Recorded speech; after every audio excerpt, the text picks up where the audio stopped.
Handa na lumikas ang mga nakatira sa paligid ng Marikina River sakaling bumaha kung magtutuloy-tuloy ang pag-ulan. At may ulat on the spot si Trisha Zafra.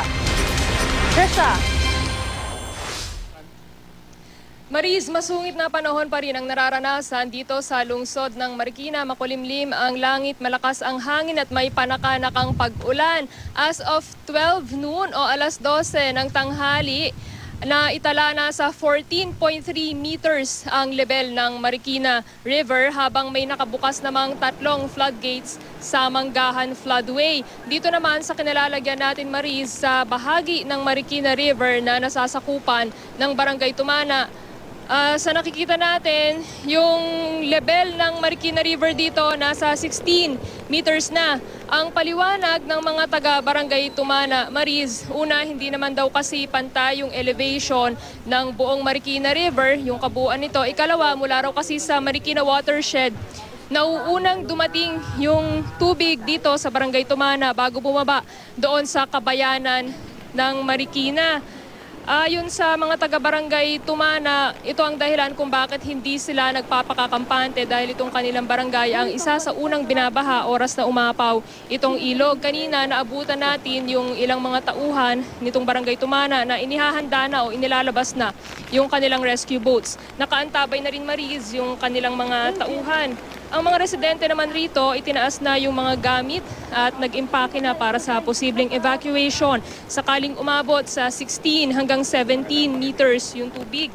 Ang ilan naman isinalba yung kanilang hanap buhay gaya ng mga pananim na gulay at alagang hayop. Ayon sa Public Information Officer ng lungsod na si Ginoong Paul Sison, kahit paano'y umaasa silang hindi aapaw ng husto ang tubig ngayong bagyong Lando rito sa Marikina River. Kanina raw kasing alas 9 ng umaga, nasa 13.88 meters yung level ng tubig. Makalipas ang ilang minuto, bumaba pa yan sa 13.8 meters. Ang dahilan daw niya, nakabukas naman daw kasi yung floodgates sa Manggahan Floodway. Magkaganito man, naka-alerto at handa raw itong buong lungsod. Noong kasagsagan daw kasi ng Bagyong Ondoy, umabot sa 23 meters yung level ng Marikina River. Samantalang noong habagat naman noong 2012, umabot sa 21 meters yung itinaas ng tubig. Hindi lang yan lampas tao, Maris, kundi lampas baha yung inabot ng baha dito sa lungsod ng Marikina. Pagdating ng 15 meters, Maris, ng level ng tubig doon sa sukatan na ginagamit doon sa may kabayanan mismo ng Marikina, itataas na sa unang alarma. Yung lungsod, yan ay babala na sa mga taga rito na kailangan na nilang maghanda dahil posibleng tumaas ng muli yung Marikina River. Pagdating ng 17 meters, hihikayatin yung mga taga rito na mag-evacuate.